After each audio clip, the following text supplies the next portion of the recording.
بہت بڑی اپڈیٹ نکل کے سامنے آئی ہے کہ حارث رؤف، نسیم شاہ اور شہین شاہ آفریدی کو ٹیم سے نکالا جا رہا ہے۔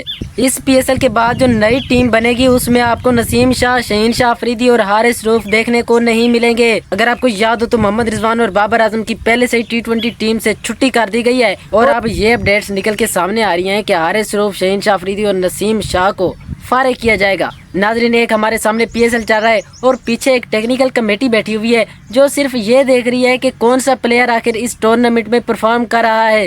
وہ یہ بالکل نہیں دیکھ رہی کہ کون سی ٹیم جیت رہی ہے، کون سی ٹیم ہار رہی ہے۔ وہ ہر پلیئر کی ایک ذاتی پرفارمنس دیکھ رہی ہے کہ بھائی یہ کیسا پرفارم کر رہا ہے۔ وہ بولرز کو الگ جج کر رہی ہے کہ بولرز کیسی بولنگ کرا رہے ہیں، اور بیٹسمینوں کو الگ طریقے سے دیکھ رہی ہے۔ اب کافی دوستوں کا سوال یہ ہے کہ کیا واقعی نسیم شاہ، شہین شاہ آفریدی اور حارث رؤف کو ٹیم سے نکالا جا رہا ہے؟ کیونکہ محسن نقوی نے یہ بھی کہا ہوا ہے کہ پی ایس ایل کے بعد ایک اور سرجری ہوگی۔ ناظرین، اس کی حقیقت میں آپ کو بتاتا ہوں۔ کسی بھی پلیئر کو ٹیم سے نکالنے کے لیے دو چیزوں کی ضرورت ہوتی ہے۔ پہلا یہ کہ اس پلیئر کی ریپلیسمنٹ ہونی چاہیے، اس کی جگہ کھیلنے والا کوئی اور پلیئر ہونا چاہیے۔ اگر وہ بیٹر ہے تو بیٹر ہونا چاہیے، اگر وہ بولر ہے تو بولر ہونا چاہیے۔ اور دوسری شرط یہ ہوتی ہے کہ وہ بیٹسمین یا بولر بری پرفارمنس دے رہا ہو، اس کی پرفارمنس اچھی نہ ہو تو ہی ٹیم سے نکالا جا سکتا ہے۔ حالانکہ پاکستان کی تاریخ یہ بھی رہی ہے کہ انہوں نے ان فارم بیٹرز کو بھی ٹیم سے نکالا ہے، لیکن ابھی ایسا نہیں ہے کیونکہ سوشل میڈیا کا دور ہے، عوام چڑھ جاتے ہیں۔ ناظرین، ریپلیسمنٹ یہ ہوتی ہے کہ اگر کوئی ٹاپ آرڈر کا بیٹسمین رہتا ہے اس کی جگہ ٹاپ آرڈر کا بیٹسمین ہی آئے گا، اگر کوئی بولر ہے تو اس کی جگہ بولر ہی آئے گا۔ اب بیٹرز کی بھی کی اقسام ہوتی ہیں اور بولرز کی بھی اقسام ہوتی ہیں۔ اب فاسٹ بولر کی جگہ فاسٹ بولر آئے گا، میڈیم بولر کی جگہ میڈیم بولر آئے گا۔ اب آپ کا سوال ہوگا کہ بھائی فاسٹ بولر کون ہے اور میڈیم بولر کون ہے؟ ناظرین، شہین شاہ آفریدی ایک میڈیم پیسر ہیں اور حارث رؤف جو ہے وہ ایک فاسٹ بولر ہیں۔ اب اگر کوئی حارث رؤف کی جگہ آئے گا تو وہ تیز گیند باز آئے گا، شہین کی جگہ وہ آئے گا جو بال کو ان سوئنگ اور آؤٹ سوئنگ کرتا ہوگا۔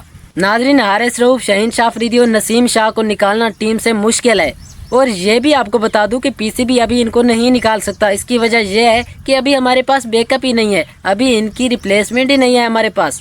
اب جیسے بابر کو ٹیم سے نکالا ہے تو اس کی جگہ صاحبزادہ فرحان آئے گا۔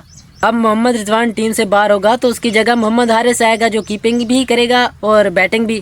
لیکن یہ بات میں افسوس کے ساتھ کہتا ہوں کہ پاکستان جو کہ ایک فاسٹ بولر کی سرزمین سمجھی جاتی تھی، لیکن پاکستان کے پاس ابھی کوئی کوئی ایکسٹرا بولر نہیں ہے جس کے پاس کوئی ٹیلنٹ ہو، جس کے پاس کوئی ایکسٹرا ٹیلنٹ ہو یا کوئی طوفانی بولنگ کرتا ہو۔ ابھی تک کوئی لڑکا نہیں آیا، اسی لیے ان تین بڑی مچھلیوں کو نکالنا مشکل ہے۔ دوستو، آگے جا کے کچھ بھی ہو سکتا ہے، جیسے شہین کی جگہ عباس افریدی آ گیا تھا۔ اس پی ایس ایل سے ہمیں ایک حسن علی ملا ہے جو اچھی بولنگ کرا رہا ہے، باقی کوئی ایکسٹرا پرفارمنس نہیں دے رہا بولر۔ نہ ہی شہین سے اس طرح بولنگ ہو رہی ہے، نہ ہی نسیم شاہ کوئی کارکردگی دے رہا ہے، اور نہ ہی حارث رؤف اپنی پیس سے کسی کو ڈرا رہا ہے۔ ابھی تک تو ان تین بڑی مچھلی کو نہیں نکالا جا رہا، لیکن آگے جا کے کچھ بھی ہو سکتا ہے۔ جیسے پاکستان ٹیم ایک انپریڈکٹیبل ہے تو ایک سلیکشن کمیٹی بھی انپریڈکٹیبل ہے۔ ویسے آپ کا کیا خیال ہے، ان کی جگہ کون آ سکتا ہے اور ان کو نکالنا چاہیے یا پھر نہیں؟ ویسے میرا یہ ذاتی خیال ہے کہ یہی تینوں اچھے ہیں، کیونکہ باقی بھی پیچھے کوئی پاکستان کے پاس ایسا کوئی بولر نہیں ہے، کم از کم پیچھے جو بیٹھے ہوئے ہیں ان سے تو یہ اچھے ہیں نا۔ اور دوسرا، ہم نے ان کو بہت کرکٹ کھلائی ہے، ان کو بہت زیادہ ٹائم دیا ہے، ان کے اوپر بہت زیادہ انویسٹ کیا ہے، میرے خیال میں باقیوں سے یہ بیسٹ ہیں۔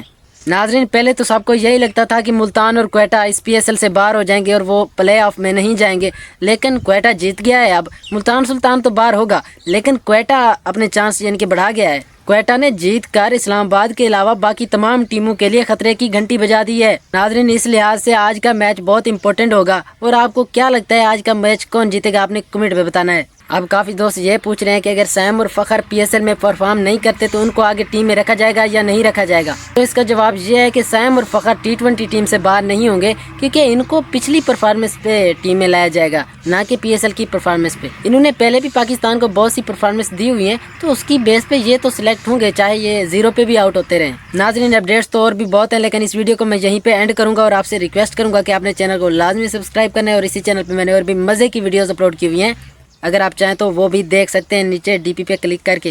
اگر آپ کا کرکٹ سے ریلیٹڈ کوئی بھی سوال ہو تو آپ کمنٹ میں پوچھ سکتے ہیں، میں کمنٹ پڑھتا بھی ہوں اور رپلائی بھی کرتا ہوں۔